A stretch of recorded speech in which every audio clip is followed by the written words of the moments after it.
Hello అండి, అందరికీ నమస్కారం. ఈరోజు నేను చెప్పబోయే కథ తప్పెవరిది. ఇది ఒక హాస్య కథ. కథ రచయిత శ్రీ కౌండిన్య గారు. నేను సునీత. Welcome to Telugu Kathalokam. భార్యాభర్తలన్నాక సవాలక్ష ఉంటాయి. వారి విషయంలో మనం జోక్యం చేసుకోకూడదు. కానీ ఇది జోక్యం చేసుకోవటం కాదేమో. ఏం జరిగిందో తెలుసుకుంటున్నాం అంతే. కాబట్టి ఓసారి ఏం జరిగిందంటే, ఆఫీస్ నుండి వచ్చి బట్టలు విడిచి భార్యకు వాటిని ఉతకటానికి అందజేశాడు చందోళం అనబడే చంద్రశేఖర్. ఆ ప్యాంటు చూస్తూ ఉతకటానికేనా అంది ఇందోళం అనబడే ఇందిర. ఏంటి నన్నా అని అడిగాడు హాల్లోకి వెడుతూ అప్రమత్తమై. మీ ప్యాంటుతో మాట్లాడుతున్నానండి. పతిదేవులు మిమ్మల్ని ఎప్పుడైనా అలా అన్నానా అంది ఇందోళం.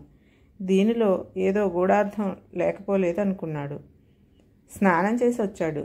చందోళం తన పడక గదిలో ఏదో చూసుకుని కేకలు పెట్టడంతో ఆ ఉతికిన దాన్ని తీసుకుని ఆ గదికి ఆపళంగా బయలుదేరింది ఇందోళం. 2000 రూపాయలు కనిపించటం లేదన్నాడు.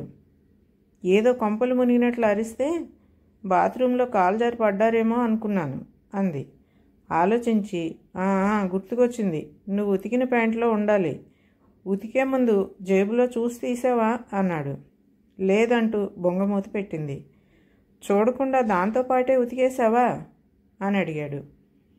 మొన్న ఉతకడానికి వేసే ముందు జేబులు చూసి ఉతకడానికి వేసే బాధ్యత మీదేనంటే సరేనన్నారు కదా మహానుభావ అంది. డబ్బులేమైనా చెట్లకు కాస్తున్నాయా కోపంగా విసుక్కోబోయాడు. ఆవిడ ప్యాంటు వైపు చూస్తే, ఆకలేస్తే నోట్లు మింగేయటమే అంటూ ఆమె అటు నడవబోతుంటే, మాట మార్చకు, నీదే తప్పు అన్నాడు. కొన్ని దేశాలలో ప్లాస్టిక్ కరెన్సీ వచ్చిందిట. చిరిగితే ప్యాంట్ అయినా చిరుగుతుంది కానీ నోటు మాత్రం చెక్కు చెదరదుట అంది ఇందోళం. ఇది అప్రస్తుతం అన్నాడు. ఇక్కడ అలాంటిది ప్రవేశపెడితే ఇదిగో ఇలా తడిసి ముద్దయ్యేది కాదు అంటూ తడిసిన కాగితం ముద్ద చూపెట్టింది. ఇదేంటి ఇండియా ఆకారంలో ఉంది అన్నాడు. అవునండి, క్రితంసారి దొరికిన మాల్దీవుల్లా చిన్న తునకలు అవ్వలేదు అంది. దీనివల్ల మీ ఇంటి ఖర్చుల్లో 2000 కట్టు అన్నాడు చందోళం. తప్పు మీది కాబట్టి మీ క్యారేజీలో ఈ నెలంతా 2 అరలే పెడతానంది. ఇదిగో 2000 వాడు చేసి నువ్వే అన్నాడు దురుసుగా ఆ ప్యాంటు లాగుతూ. నేను కాదు, వాషింగ్ మెషిన్ అంటూ ఆయన చేతిలోని ఆ ప్యాంటు లాక్కుని ఆరేయటానికి బయలుదేరింది. ఎక్కడ లేని ఉడుకుమొత్తానో వచ్చేసింది చందోళానికి.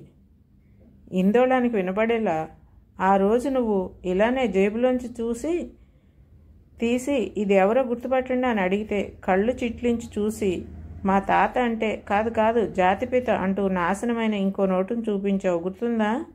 అవునంది. అది కాక నా మిత్రుడు ఎన్నాళ్ల తర్వాత ఇండియా వచ్చినప్పుడు ఫోన్ చేసి, ఓ మంచి బిజినెస్ ప్రపోజల్ ఉంది, ఈ నెంబర్కి కాల్ చేయి అంటూ ఇచ్చిన కాగితం పరిస్థితి కూడా అంతే కదా అన్నాడు. అవునవునంది.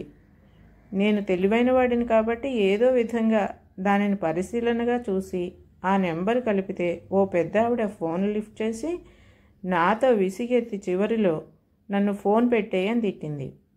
అంతా నీ వల్లే, లేకపోతే ఇప్పటికల్లా ఓ బిజినెస్ మ్యాగ్నెట్ని అయ్యేవాడిని అన్నాడు. కోపంతో అలిగి పడకెక్కాడు. ఇంతలో ఇందోళం వంట చేసి ఆయన పరిస్థితి తెలిసి తనే కంచంలో కలుపుకుని తీసుకొచ్చి దుప్పటి ముసుగు తీసింది. ఇదిగోనంటూ కోపంతో నోరు తెరవగానే కలిపిన ముద్ద నోట్లో పెట్టింది. తింటూ పచ్చడి బాగుందన్నాడు. మళ్ళీ లేని కోపం తెచ్చుకుని అటు జరిగాడు. ముసిముసి నవ్వులు నవ్వుతూ, ఇంతకీ చెప్పటం మర్చాను, మీ మిత్రుడు ఫోన్ చేశాడు అంది. ఆతృతగా దగ్గరకు జరిగాడు. ఇంకో ముద్ద పెడుతుంటే వారించాడు. ముందు తిన్న తర్వాత అంటూ మళ్ళీ ఇంకో వంటకం కలపటానికి వంటగదిలోకి వెళ్ళింది. చందోళం కుతూహలంగా తను వెనక నడిచాడు. ఇంతకీ ఏమని అడిగాడు అన్నాడు. చందోళం భార్య మీరేనా అని అడిగాడు అంది. అబ్బా, నీ గురించి అడిగితే అడిగాడు కానీ నా సంగతి ఏమన్నాడు అని అంటుండగా తను వంటింటి నుంచి బయలుదేరటంతో వెనకనే బయలుదేరి మళ్ళీ హాల్లో కూర్చున్నాడు. ఆవిడ ప్రక్కనే కూర్చుని ఘుమఘుమ వాసనలతో ఆ చెయ్యి దగ్గరికి వస్తూ ఉంటే ఉండబట్టలేక నోరు తెరిచాడు.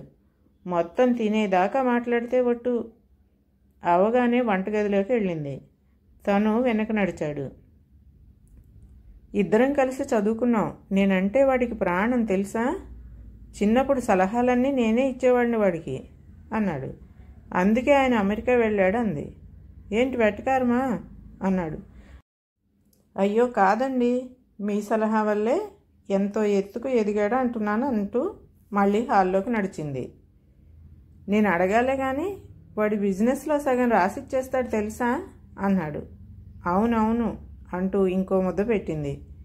ఎలాగైనా నీ వంట బాగుంటుందో ఇందోళం అన్నాడు. ఇంతకీ నెంబర్ ఇచ్చాడా అని అడిగాడు. 2000 పోతే పోయాయి, కానీ ఈరోజు ఓ మంచి వార్త చెప్పావు. వాడికి నా మీద వెర్రి ప్రేమ కాకపోతే అంత పెద్ద బిజినెస్లో పార్ట్నర్ చేస్తాననటం అంటూ మాట్లాడుతూ తినడం ముగించాడు. ఇందోళం లేచి వంటగదిలోనికి వెడుతూ మీ స్నేహితుడే ఫోన్ చేశాడు, కానీ మళ్ళీ ఫోన్ చేయవద్దని చెప్పడానికి చేశాడు. మీరు ఆ రోజు పెద్దావిడితో విసుగుగా మాట్లాడిన ఆవిడ వాళ్ళ అమ్మగారుట అంది ఆశ్చర్యంతో. అవునా? నేను ఆ రోజు నానిన కాగితం మీద నెంబరు వాడిది కాదేమోనని పొరపాటు పడి ఎత్తినావిడ వాడి తల్లి అని తెలియక ఫోన్ పెట్టేయమన్నాను అన్నాడు వంటగదిలో చేతులు కడుగుతూ. మూతి కడుక్కుని ఇందోళం చీర చెంగు చేతిలోకి తీసుకున్నాడు. నిరాశపడుతూ తుడుచుకున్న తర్వాత ఆ కొంగులో ముడివేసి ఉండటం కనపడటంతో అది విప్పి తీశాడు. తీరా చూస్తే లోపల తన నోటు కనిపించింది. అరే, నా 2000 రూపాయలు అన్నాడు కళ్ళెగరేస్తూ. వెంటనే పశ్చాత్తాపడి భార్యతో, ఇందోళం క్షమించు, ఇక్కడ నుండి ఉతకటానికి వేసే ముందు జేబులు వెతికే బాధ్యత నాదే అన్నాడు. పర్వాలేదులేండి, ఉతికే ముందు చూసే బాధ్యత నాదే అంది ఇందోళం. అయితే సరేనాయ్ అంటూ వాడు మళ్ళీ ఫోన్ చేస్తే నాకు వాడి బిజినెస్లో ఇష్టం లేదని చెప్పేసి అంటూ ఆవులిస్తూ పడగదిలోకి నడిచాడు చందోళం. తన భోజనం తెచ్చుకోవడానికి వంటగదిలోకి వెళ్ళింది ఇందోళం. ఇదండి ఇందోళం ఇందిర వెట్స్ చందోళం చంద్రశేఖర్ గారిలా చిరుబురులాడిన కొన్ని గంటల సన్నివేశ కథ సమాప్తం. ఈ కథ కనుక మీకు నచ్చితే లైక్ చేయండి, షేర్ చేయండి, మరియు సబ్స్క్రైబ్ కూడా చేయండి.